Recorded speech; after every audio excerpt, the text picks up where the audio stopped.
Hey everyone, it's Brandon Lee, host of the podcast Escaping Rock Bottom.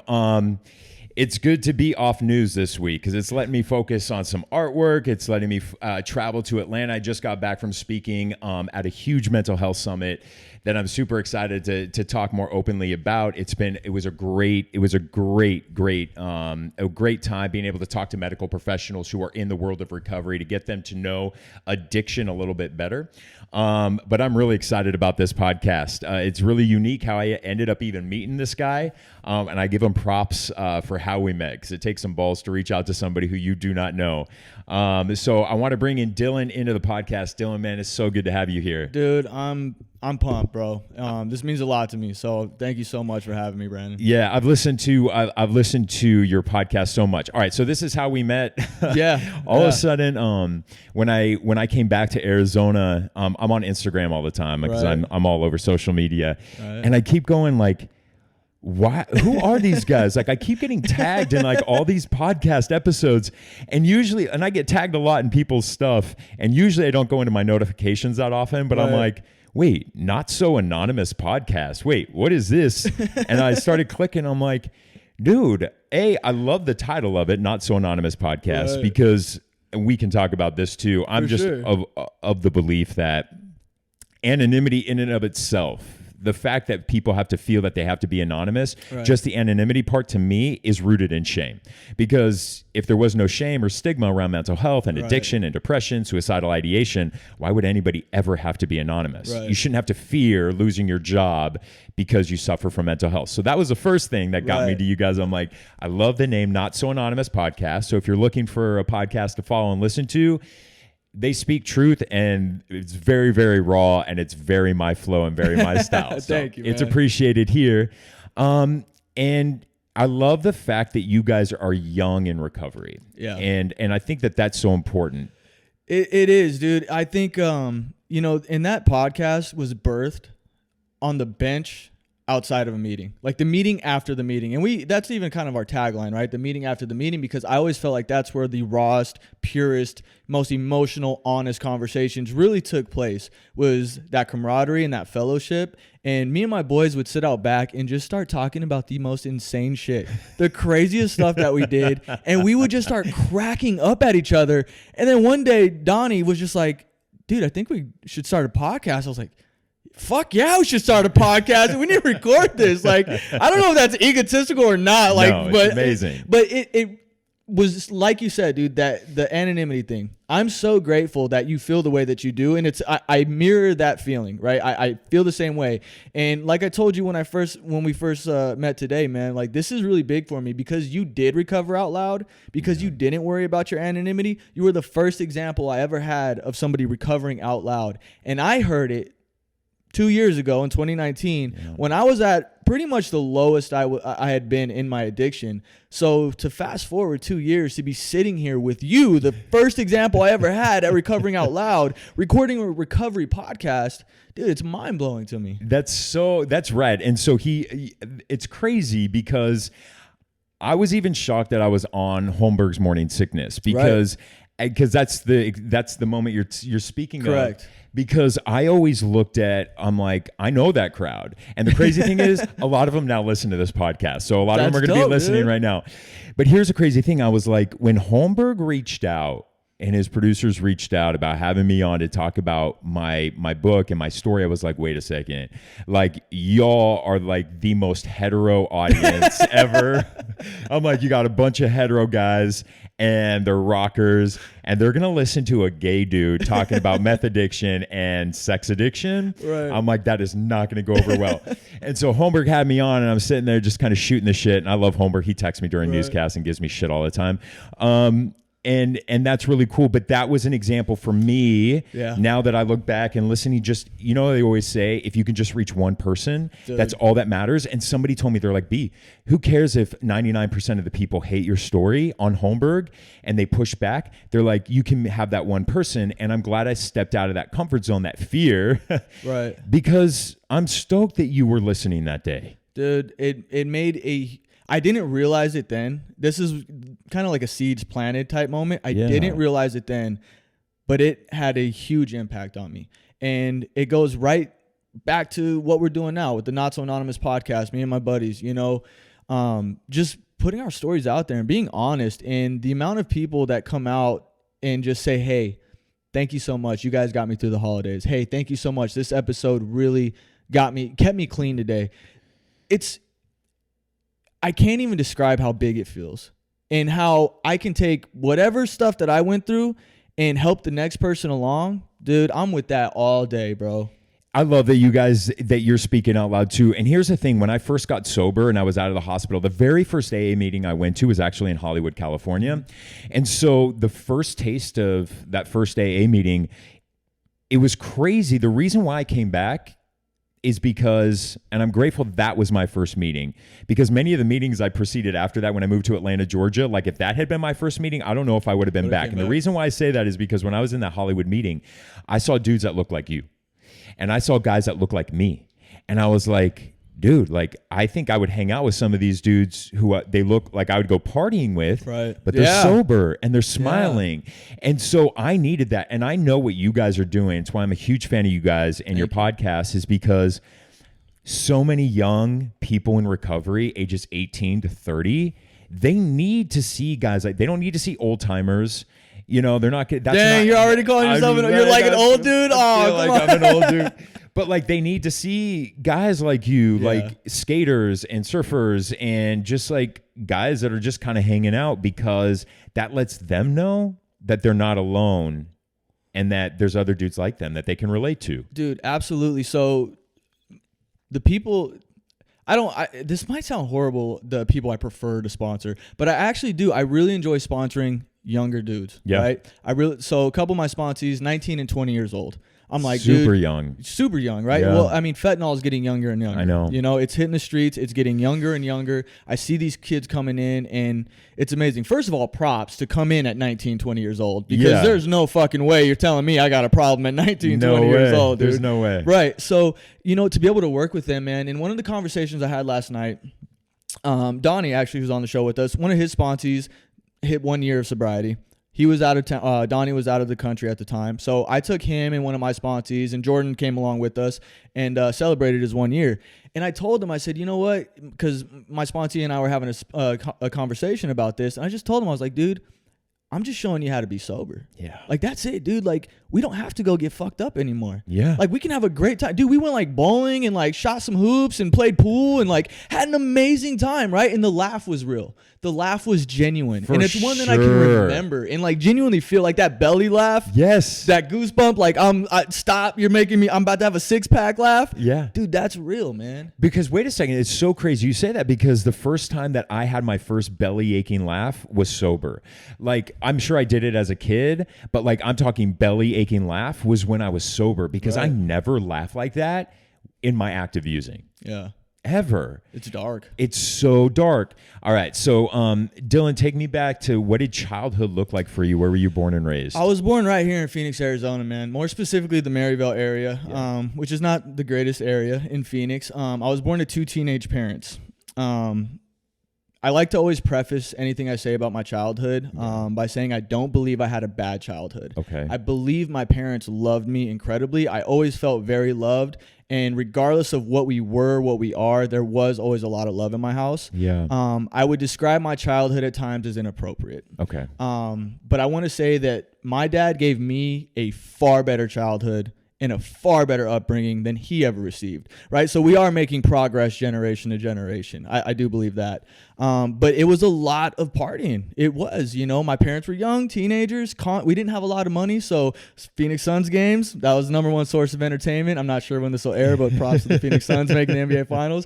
And sneaking into concerts. Parties at the house, Suns game, sneaking into concerts, that was really big for us. So right off the bat, you know, I seen what it looked like to party and to get let loose and all that type of stuff. And I do want to preface anything I say about the partying as well, but I do believe that I was just, I'm an addict, right? Yeah. Like, I'm a drug addict. I think I would be here probably regardless. Yeah.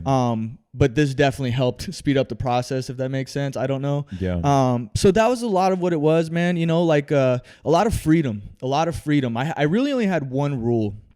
And my dad said, Dylan, straight A's in school.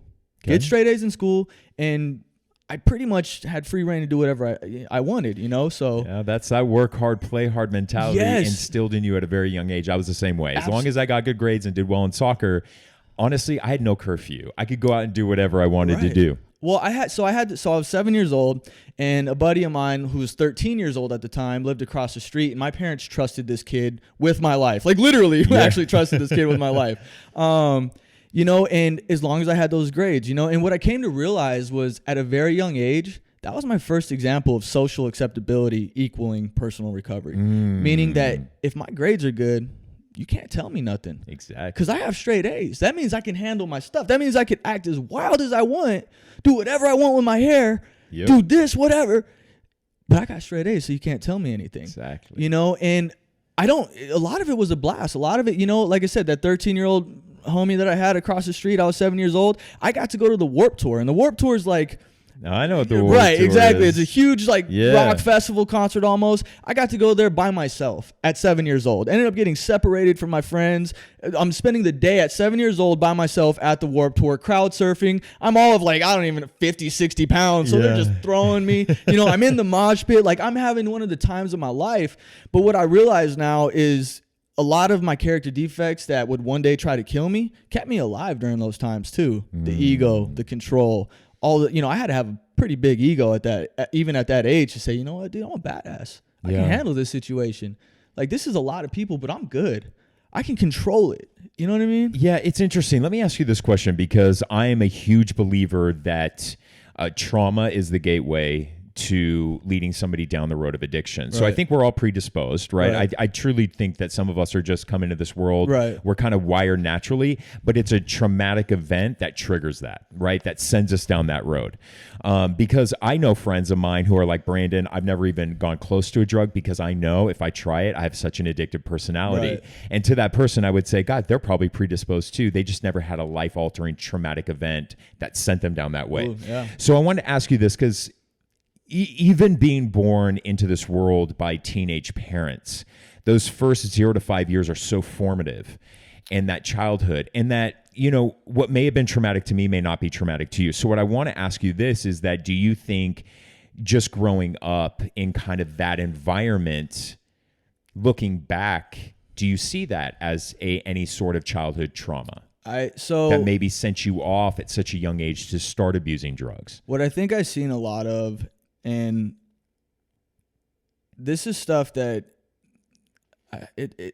it's tough to describe, but I've seen a lot of pain. I've seen a lot of pain. So my uncle, my dad's little brother, died tragically at 15 years old, and I was 1 or 2 years old at the time. What I didn't realize is, and what I believe at least today, is that death would shape my upbringing, my family to this very day. My dad took it very, very tough. My grandmother took it very, very tough. And there was a lot of numbing that took place. My mom is a teenage mother now, for the most part, with me by herself. And she told me that she has vivid memories of staring at me, and we're just making eye contact. And she said it felt like you knew I was in pain and that you did your best to just help me through that pain. So I think I've seen a lot of pain growing up, and I've seen what it looked like to numb pain. I didn't really see what it looked like to handle emotions and feel emotions properly, invalidate my experience, invalidate my traumas, which I am a firm believer in. My sponsor always tells me, Dylan, don't disrespect your emotions. So I think, if anything, that was, especially those 0 to 5 years, I'd say that's a lot of what went down. Yeah, because those are truly the most formative and really kind of map out how we're going to be for the rest of our lives. And I just think that, you know, for the most part, you know, born to teenage parents, they're not going to have the life experiences to know exactly what to give a 0 to 5 year old as far as love and affection and that kind of attention. If at age 7 you're already rocking out at the Warped Tour, you know, which is kind of crazy. How long did it take you for you to hit, like, and what did that rock bottom look like? Because I know one of your stories that is just so painful to hear, but at the same time, knowing where you're at today at least like warms my heart the way I see you acting with your child, your daughter. So take me back to like, what did that rock bottom for you really, really look like? Dude, it was a spiritual rock bottom. You know, it really was, because the homeless, all that type of stuff, like giving away my house, the money, whatever it may be, like it materially, that never made a difference, right? Like it almost helped me out. It did help me out when I finally had no excuse, right? Like can't afford the house, can't afford the bills, you know, I can't afford this, can't afford that, right? So I think far too often people get caught up in the material aspect of rock bottom. Well, I'm not homeless, so that means I'm doing just fine type deal. Mine was absolutely a spiritual rock bottom, you know, and my wife and I were going through the process of adopting my daughter, okay? And my daughter's biological parents were active addicts as well at the time. In my mind, this is another situation of social acceptability equaling personal recovery. Look how good I'm doing. I'm adopting this baby. I'm saving this kid, right? I'm saving her, right? So all of you can now look at the Facebook life and you can check the updates on the adoption status and say, man, Dylan's a great guy. Yeah. Dylan's got it all together. You know, and that's what I wanted, right? I wanted that shield of protection. I wanted that mask on. I didn't want anybody to see me for who I really was.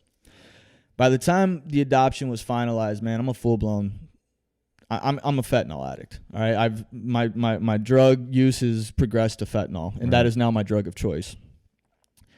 I got my ass kicked quicker than I had ever imagined. Like, it got really dark, really bad, and I just felt the only way out was suicide.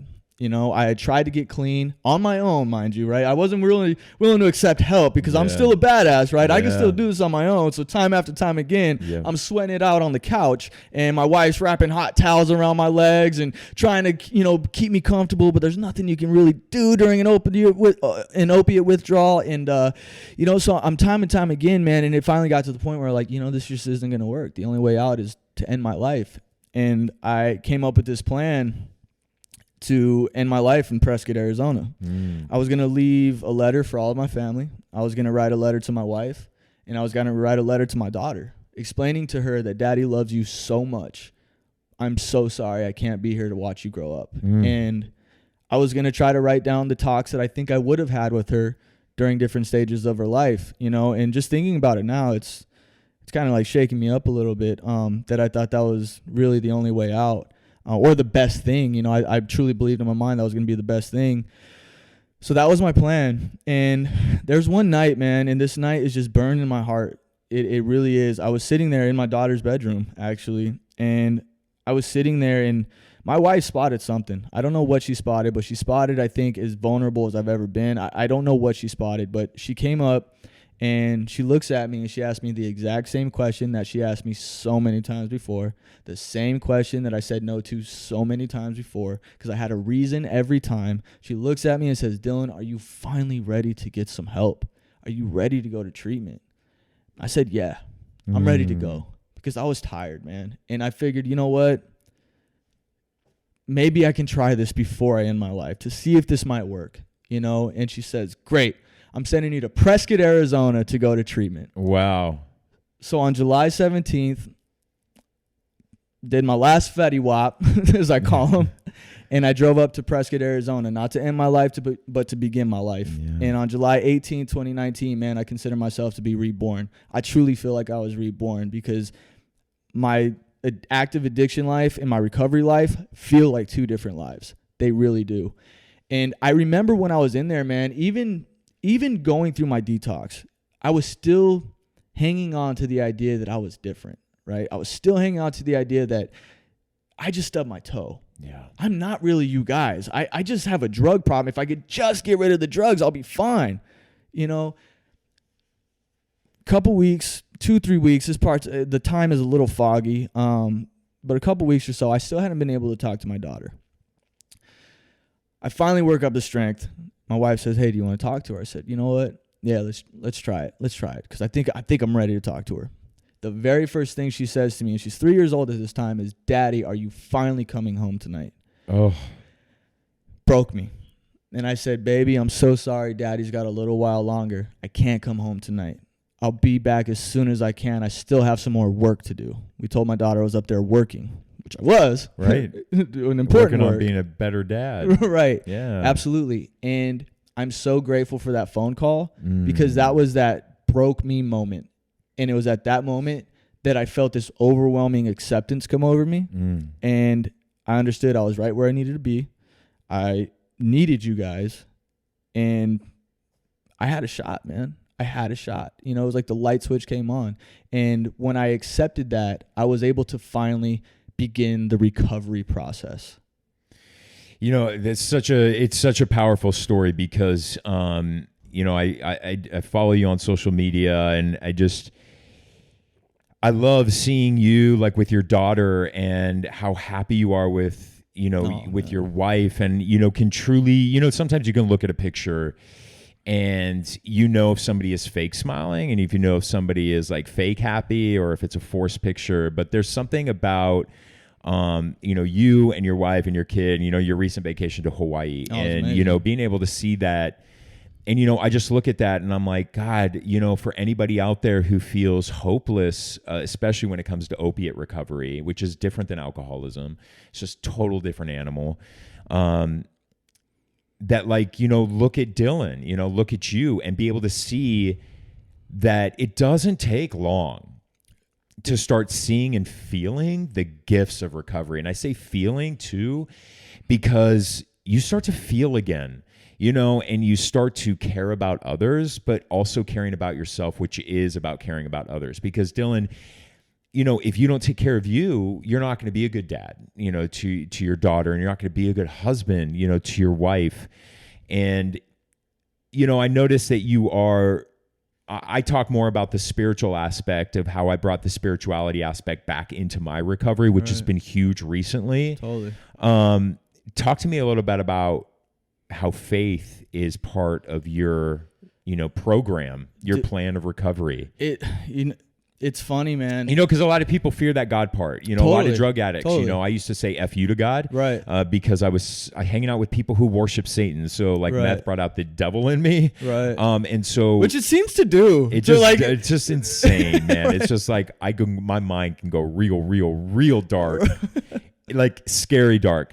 But I'm not a religious person, but I'm definitely a spiritual person. Right. And just, where does faith or spirituality kind of come into your recovery? Because I think it's crucial in order to be recovered. I do too. I really do too. And I want to say that I'm not a religious person at all, actually, either. Yeah. I think religion is probably the worst thing to ever happen to God. Yeah. So I do want to make that, you know, I do kind of want to go on record with that as well.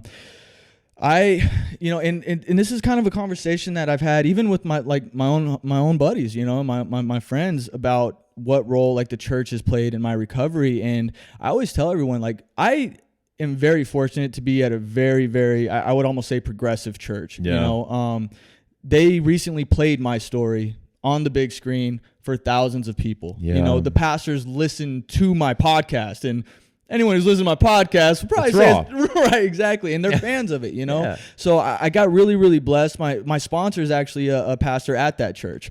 So he's in recovery, face tattoos, giving weekend service, you know, like, so it was, like you said earlier, right? When you went to that Hollywood meeting, you've seen people and you're like, yo, I could vibe with this. Yes. I felt the same way, right? Yeah. I felt the same way. My wife started going to this church 5 years ago, and she was like, Dylan, come along. And I was the same thing. Fuck that. Yeah. Nah, dude, like, I don't want to go to damn church, you know, like, I don't want to go. But I always felt this nagging calling from God. Okay. And I always told him the same thing, bro, leave me alone. Like, there's a room full of people on Sundays who clearly want your help. There's a room full of people at these meetings who keep talking about you, who clearly want your help. Right. I don't want your help right now. Leave me alone. And he let me destroy myself. God let me destroy myself. And thank you. Yeah. You know, because I needed that, you know? So I started going, my first ever meeting actually was at something called Celebrate Recovery. All right. And it's a Christ-centered 12-step meeting. And I walk in there and I'm just shattered, man. I'm broken, you know, but I'm not broken enough to admit complete defeat yet. So what does that mean? I still got a couple years of kicking my ass before I'm ready to get it going. Totally. But seed planted, just the same way that you going on Holmberg's show, that was a seed planted for me, man. So I didn't realize it, but all these seeds are being planted. I go there and I start, you know, I meet my sponsor, all that type of stuff. But again, man, I'm in this I'm in the room during service nodding out. My wife's waking me up. You know, I'm sitting there and I can't get it together. I cannot get it together.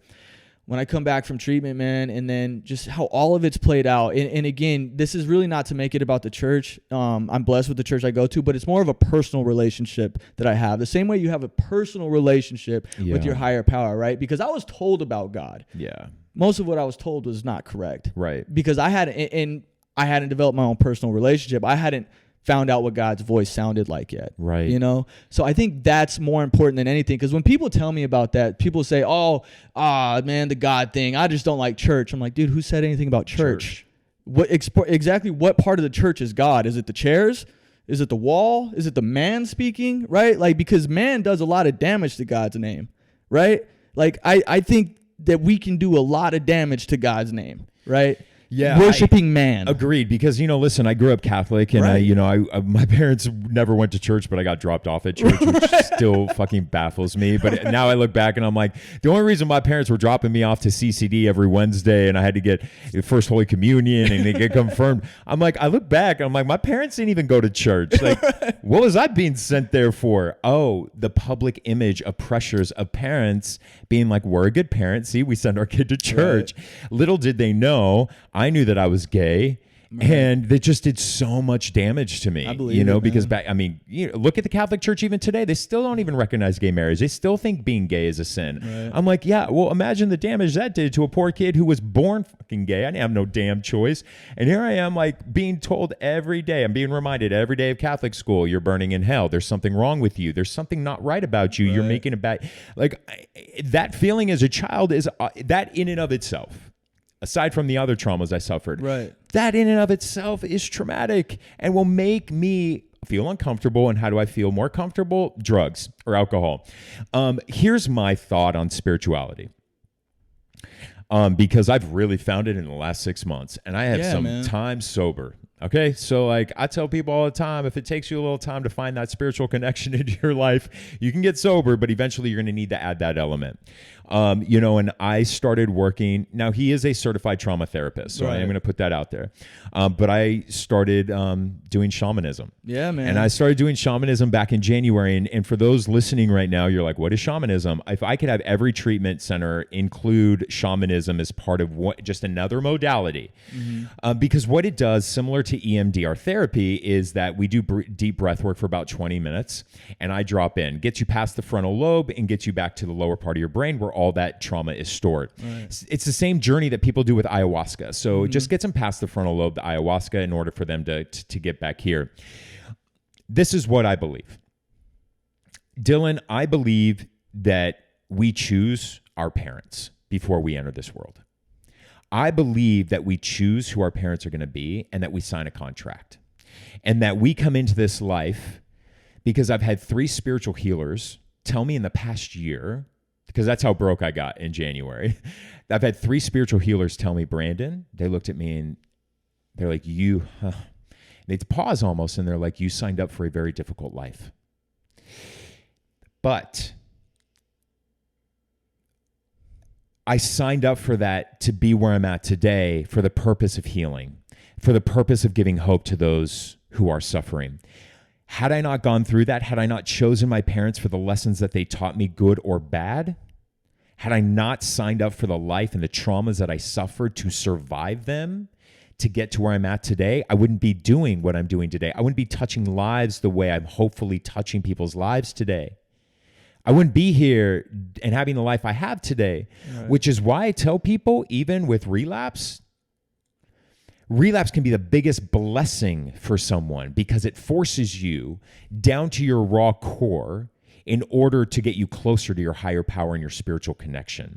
Relapse can actually transform somebody and shoot them off into the best life they've ever thought imaginable, compared to somebody who's got 30 freaking years and they're white knuckling it, right? They just haven't picked up a drink or anything, which is why I always go back to someone with 5 years and they relapse, or someone with 2 years and they relapse and they're back.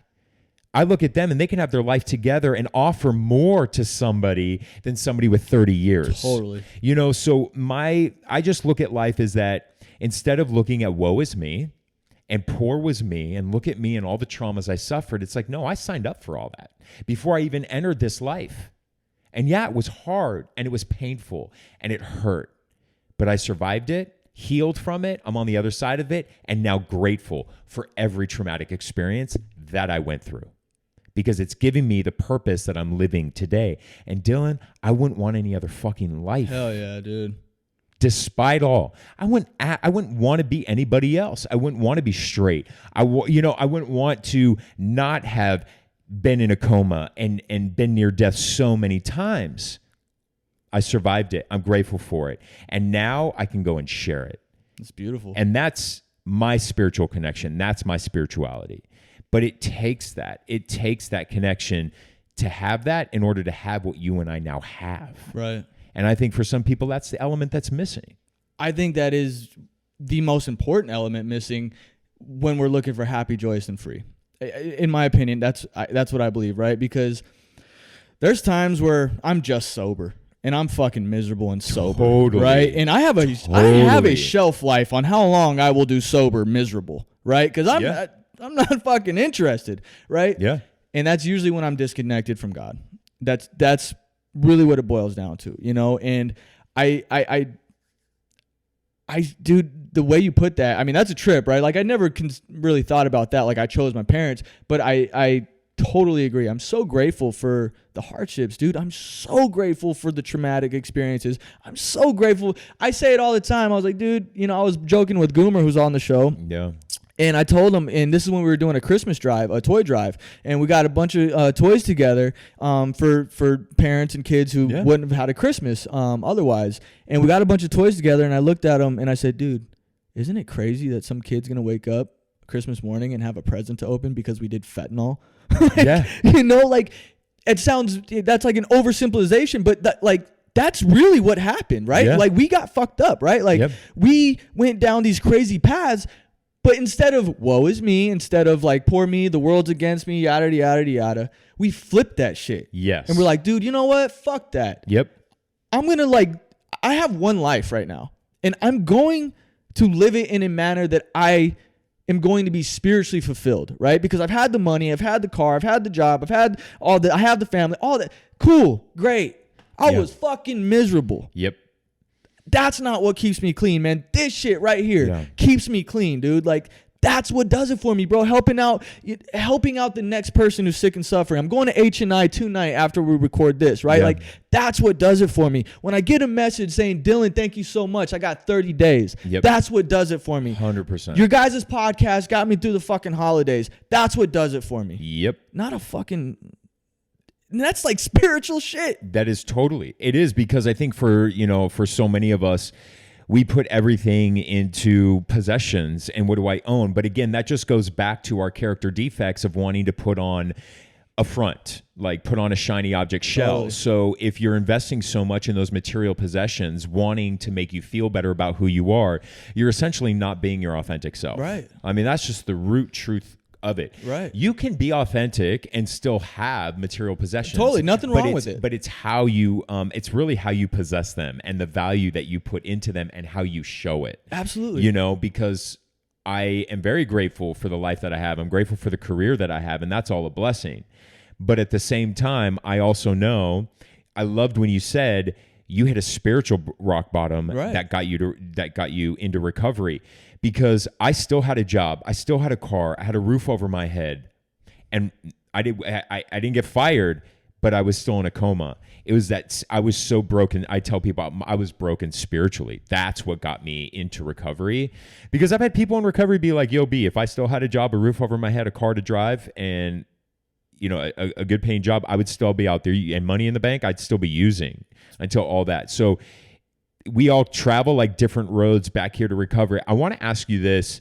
How, in your mind, do we really begin to kind of break through and end the stigma around mental health, around suicidal ideation? As somebody who was suicidal as part of your story, how do we do that as a community to help break that stigma? I mean, I have some thoughts and beliefs, but what are yours? Yeah, I think it's a tough one because it's big. It really is big. But I think it really does start with just conversations like this. Yeah. Seeing my local news anchor be so open about it, right? be so open about what you're going through and still rise to the top. Right. That's fucking dope to me. Right. Like, I love that, dude. Like, even your journey to becoming like a top news anchor, right? Right. Like, fucking with your ears and your eyebrows, the surgeries, and all of the different like body dysmorphia issues that you went. I read the book, right? Like all of these issues that you went to, like eventually led you to be like, you know what? Nah, dude, like I'm this tattooed gay drug addict and I'm going to take over your fucking news station. Yeah. Like crazy. That stokes me out, dude, because now we are normalizing and we're no longer saying, oh, you know what though? That Brandon, I don't know. No, he's the best man for the fucking job, right? That's period, right? And if we can start normalizing these situations, then I think if most people seeing how successful people are who deal with these type of issues, and if these successful people, and not even necessarily successful like in a monetary type situation, just like in a life situation, right? If they started speaking out and saying, you know what, this is what I went through. This is what I went through. This is what I've overcome. This is what I work on. This is what I struggle with. Right? This is what I struggle with. I think we can start normalizing the conversation. That's so beautifully said, Dylan, because, and I love the fact that you use normalizing, because I want to normalize mental health. Like suicidal ideation and depression should be normalized, and normalize not the fact that we're not going to do anything about it, but just accepting that it's here. It touches every facet of our lives, and it's real.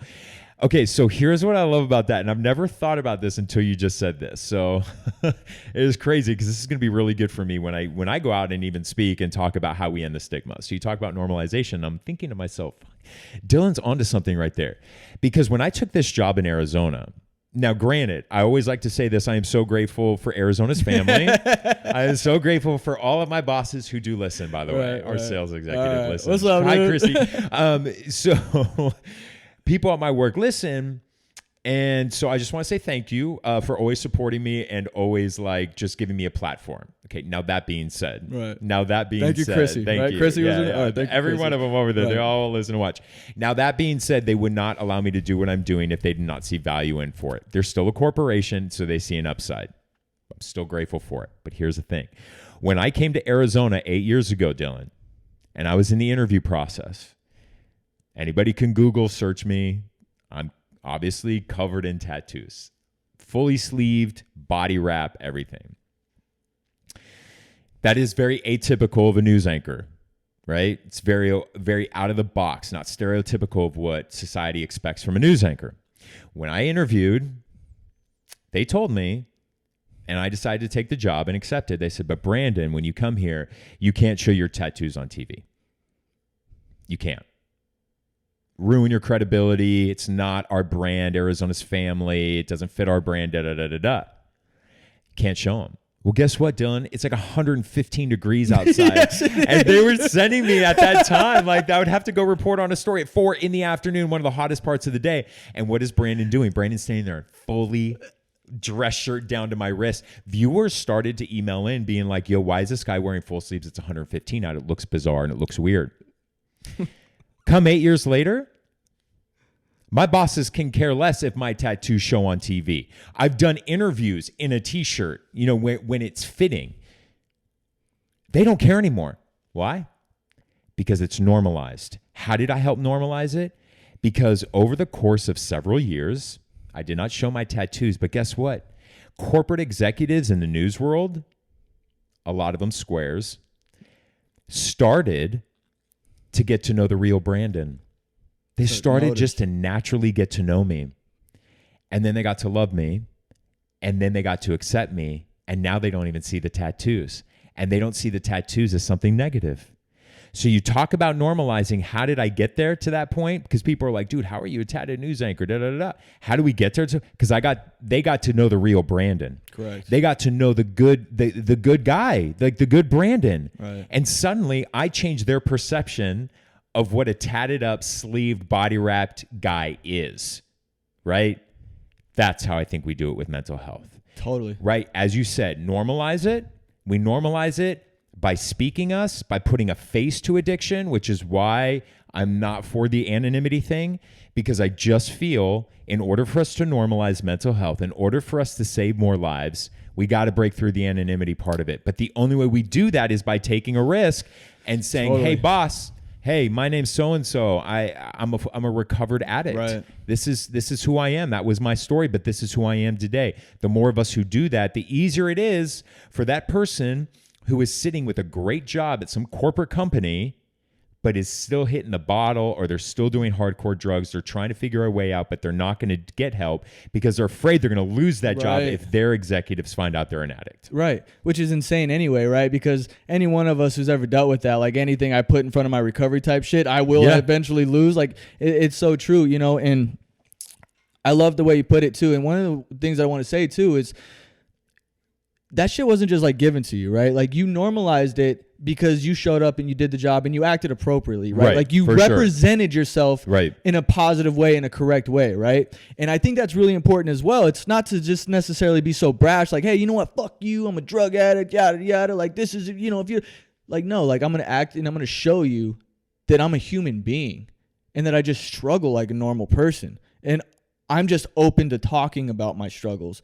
But you're going to see that I'm actually like a good dude, you know, and you don't have to worry about your purse around me or anything like that. And I think that's really important as well, you know, is like just showing like, dude, no, I'm just a human. Like I'm a human who feels things. I really feel things, you know, and it's that normalizing, that business aspect of it, even right there, right? Because it's not just enough to be a tatted up news anchor. You had to be a news anchor that put a book out about everything, right? I know, right. So that's awesome though, right? Yeah. Because even with my real estate stuff, people weren't knocking on my door when they found out I got out of rehab to buy a house from me, right? They weren't.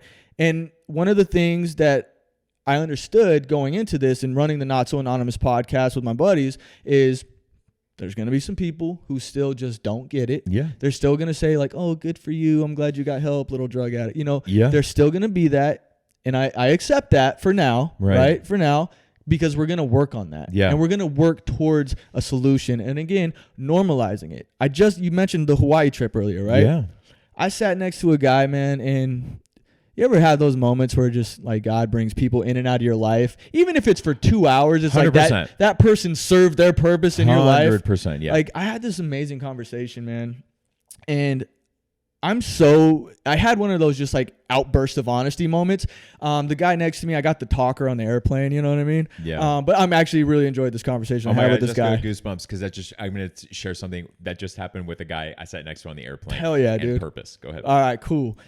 So he sits next to me, you know, and at first I'm like, oh God, you know, it's a 6-hour flight. And I got the guy who likes to talk. Like, he leans over and says, is that your daughter? I was like, yeah, man, you know, it's my daughter and it's my wife. And that's awesome, man. She's beautiful. Thank you, bro. You know, thank you. You know, and he just looks at me and says, all that partying stuff's overrated. And I looked at him and I said, you say partying? And he goes, yeah. Mind you, I hadn't said a damn thing about partying up to this point, right? Like, he just looked at me and was like, I know this guy's got a problem, right? He looks, and I just had that outburst of honesty. I was like, oh, yeah, dude, I'm a recovering drug addict. Yeah. I know the partying is overrated. Yeah. And simultaneously, everyone within a 2-row vicinity of me just like kind of looks like, did he just say that out loud so proudly? Yeah. You know? But I was, because 2 years ago, I was breaking into my daughter's piggy bank to try to scrape up money because I was dope sick. Yeah. Fast forward, I'm taking my wife, daughter, and my mother-in-law to Hawaii. Dude, it happens, you know, and it's because I put that work in. I built a relationship with my higher power, right? And I established a personal relationship. Not what other people told me it was, but a personal relationship, the same way that I believe that you have, right? A personal relationship. And I just... dude, try to keep my nose clean, literally and figuratively, you know, try to keep my nose clean, and things just happen, man. Yeah. So speaking of, I just got back from Atlanta, Georgia. I flew back on Monday. So this is just a few days ago. Right. I'm on the flight back, and this gentleman sits next to me. I'm watching my movie, not saying a word, trying to like just be quiet little Brandon, introvert Brandon on the airplane, like also don't want to get involved in a long conversation. Right. My movie ends and I take my headphones off and the guy just goes, you were shaking your head a lot during that movie. And I was watching a movie called The Dissident. It's about a journalist, Jamal Khashoggi, who was murdered in Istanbul. I want to see that. Okay, I haven't seen it. Really, really good. And it's a documentary. So, of course, as a news journalist, like I'm watching it being like, I can't, you know, I was having a natural reaction to parts of the film. And I was telling him, I was like, yeah, you know, I'm a journalist, Dylan, I don't know how the conversation went to this place, and I think he said his brother died a month ago from a drug overdose. And I said, tell me more. And he goes, well, we grew up really, really poor. And he goes, and my parents did drugs in our trailer. And he goes, and my little brother became my parents. And he goes, I moved out when I was 16 to my girlfriend's house because I didn't want to be around drugs. And he goes, and he started tearing up. And he goes, I just feel overwhelming guilt that I didn't try to help my brother more. And I always say this, Dylan, the only reason why I'm alive is to serve as a portal from my higher power to help others. Full stop. That is my purpose. God done saved my life so many times. He's like, now I'm going to use you for good. Right. Okay? I told him, I said, you need to listen to me. What you went through as a child was a traumatic event. And you went into survival mode, and you saved your life at 16 by moving out of that drug home and moved in with your girlfriends, and you've never picked up a drug. But you need to understand this. Your little brother chose to follow your parents' footsteps. He was traumatized as well as a child. We either stand against the way we were raised or we stand for it. We either do the opposite, what you just did, and never touched a drug in your life because you saw what it did, or you stand with it and you become it. And that's what your little brother did. But you need to walk away from this conversation knowing this. The burden of guilt does not rest on your shoulders. Straight up, dude. It rests on your parents. Hand that burden over to them. There is nothing you could have done.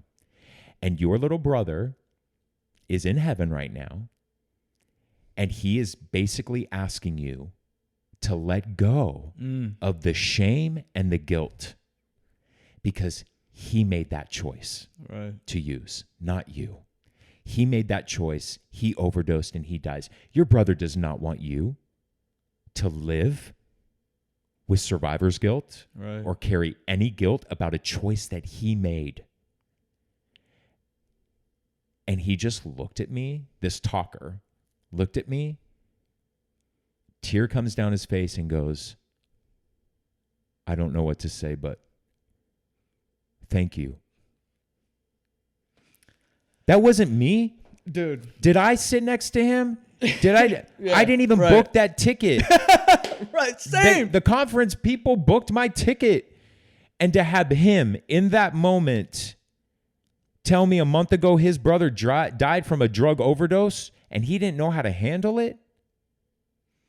I hope to God that man is feeling lighter by the message that my higher power used me in order to deliver that to him. Dude. Because that man and the reason why it's relatable for people who listening to this podcast, because a lot of people who listen, Dylan, they listen for hope because they're married or they have a sibling who's a drug addict and they don't know what the F to do. Correct.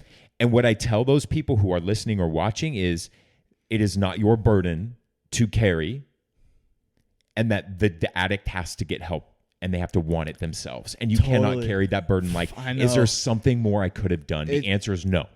Dude, it's so tough. It is so tough too, because this is the part that I struggle, right? Because I know what it's like on both sides, right? I know what it's like to have family member in addiction. I know what it's like to be in active addiction. And it's so wild you had that experience, bro. And I'm so sorry I jumped in like this. No. But I had to because, that guy I was telling you about on the airplane, dude. Yeah. When I told him that, I said, I'm a drug addict, right? He looks at me. And mind, this is a man on his way to go close a deal in Hawaii that's going to make him a billionaire, right? So we're having these amazing conversations about this dude's like life accomplishments, and I'm genuinely interested, right? He has my attention on what he's done in life, and he's showing me some stuff. But when that happened, he goes, "Really? My brother's got 30 days sober right now." He goes, and then all of a sudden, conversation changed. Now it went from a surface level conversation about business to, dude, what's up, bro? Like, are you good?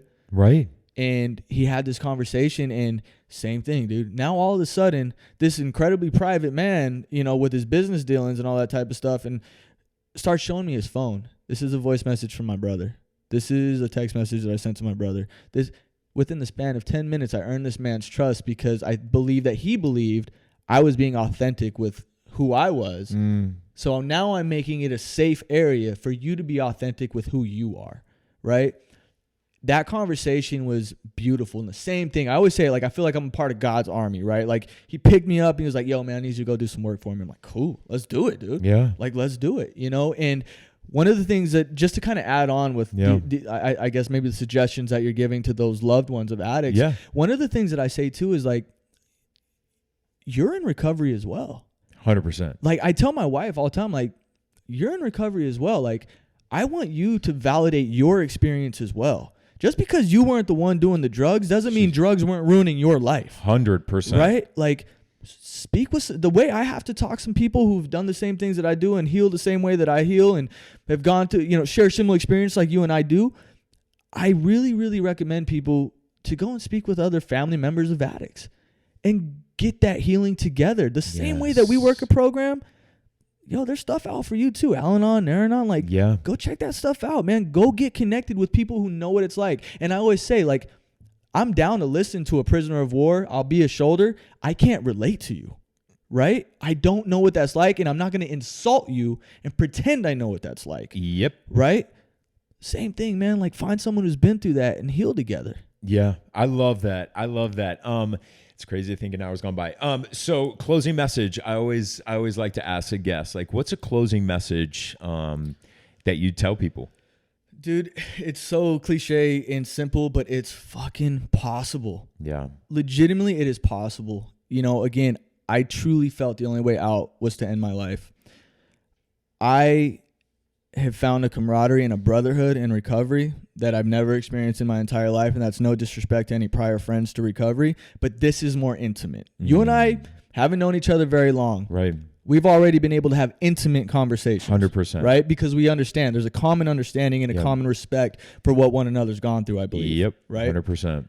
I met these guys at a meeting, you know, but we took it beyond that. We said, you know what, dude, like, you guys are all like pretty serious about staying sober, right? Cool, let's recover together. The same way I'm telling those family members, hey, man, I really suggest you find someone and heal together. I heal with my boys, right? Yep. Like, I recover with my guys, right? And I have my support system in place, right? It's possible. I was miserable and exhausted 2 years ago. Today, I have a fulfilling life with family, with friends, with, you know, stuff that I genuinely enjoy. Yes, I work, and real estate's the way I pay the bills, but like, this is my job. Like, this is purpose, right? You say, like, your job, reading news, you love it, right? Yeah, you love journalism. It's a passion, but it's not your purpose, It's not right? my purpose. Absolutely, man. This has given me purpose. Speaking with kids has given me purpose. Speaking with you gives me purpose. Like, it's just possible. So anybody feeling like it's just not possible, like, that's just not true. Yeah. That's not true. And that voice needs to shut the fuck up. Yeah. Well, I always say that that's just the devil trying to keep you straight up, dude. Trying to keep you to keep using, you know, and telling you you're not good enough, you don't value yourself enough, and all that stuff. But yeah, I love that closing message. It is important to find your tribe, and it's important to find a community of people. You know, when 95% of the people in my life now, mind you, I've got some time. So 95% of the people in my life today are not sober, but they're not alcoholics and they're not drug addicts. Right. They're what we call normies. And, you know, but they're my family, you know, and that's okay. And that's okay. And we can choose our family. So I always, you know, what I always tell people, your closing message is this: don't ever compare traumas to somebody else, because what is traumatic to you may not be traumatic to somebody else, but don't minimize your trauma. Because a lot of people will try to minimize their own traumas, say like, well, it's not that bad. But I just want you to know, like, they have an amazing podcast. So while you're listening to mine, if I don't do mine as frequently as I wish I could, because I'm doing other things with life right now, which is amazing, listen to their podcast. It's the Not So Anonymous podcast. It's all over Instagram. You can follow it there. They do Testimonial Tuesdays, which is actually really cool. I had a chance to be on one on Tuesdays, and it's on Instagram Live, which is really cool. But then they also have their podcast where you can go back and listen to all their recordings. So again, the Not So Anonymous podcast. Dylan, thank you so much, man, for coming on. It's been an honor, Brandon. Yeah, you rock, and I'm so glad that our higher powers have connected Hell us. yeah, dude. Have connected us. For sure, bro. So thank you for listening, and we'll see you back here for the next episode.